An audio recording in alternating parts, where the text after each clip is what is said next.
because I'm one of the people in the world who struggles with ADHD. I know some of you are going to sit here and say, oh, that's not real. Oh, that's a white man's drug, and all these different things that you guys want to say.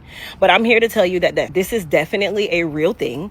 I have been struggling with ADHD, not even knowing that this was a thing that I was dealing with for at least 3/4 of my life. People think ADHD means, oh my gosh, you're running around, you're jittery, you're always, that's one piece of it. The other piece of it is that you can never focus on anything.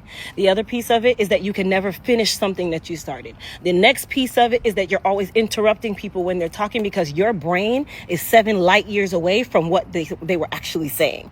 There's so many other things that go along with ADHD.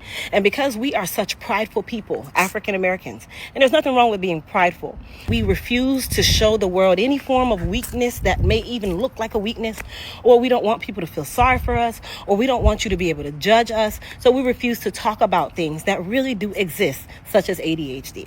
So for people to sit around and think that this is not real, or for you to be in denial that you're not dealing with it, I'm here to tell you, sweetheart, my life did not physically change.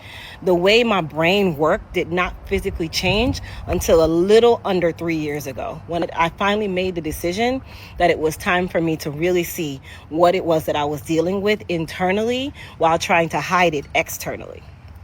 I decided to go the medicated route, which I also go to therapy for ADHD. So I do both. Another thing that we refuse to talk about because guess what? I don't want you to judge me. Sweetheart, go judge your mother. You cannot judge me. You know why?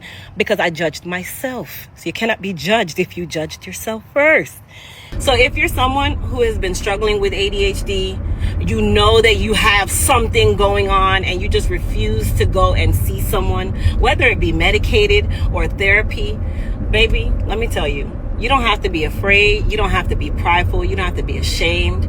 Because at the end of the day, if you don't take care of you, no one is going to take care of you. It wasn't until I literally said, you know what, let me get a first opinion, a second opinion, and then I finally got a third opinion for me to accept that I've been living in a very small bubble for a very long time. I wanted to interpret that bubble that I was living in as, oh, that's just being a black woman, being a mom, being an entrepreneur. That's why I can't slow down. That's why I can't focus, because I got to be not knowing that, no, I was burning myself out internally and externally.